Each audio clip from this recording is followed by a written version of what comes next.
కలిపురుషుడు అంటేనే నిష్కారణ కోపం ఉండేటటువంటి వాడు. కాబట్టి ఆయన అన్నాడు, ఆ తెరి నేను వెళ్లకుండా అయిపోయింది ఆ స్వయంవరం, ఈయన వెళ్ళేదాకా స్వయంవరం ఎందుకు ఉంటుంది, ఈయన స్వయంవరానికి వెళ్ళాలి కానీ.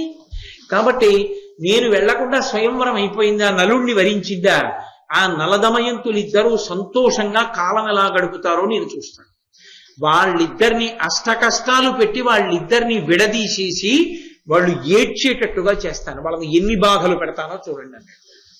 అని తిన్నగా నిషధరాజ్యానికి వచ్చి నలచక్రవర్తిలోకి ప్రవేశించాలని ప్రయత్నం చేశాడు. ఎందుకంటే కలిపురుషుడు ప్రవేశించాడు అనుకోండి, బుద్ధి పతనం అవుతుంది, బుద్ధి సక్రమంగా ఉండదు. ఇంకా బుద్ధి కాని గడ్డి తిందా, చెయ్యకూడని నిర్ణయం చేసేస్తాడు, చేసేశాడా జారి కింద పడిపోతాడంతే, ఎంత పెద్దవాడు.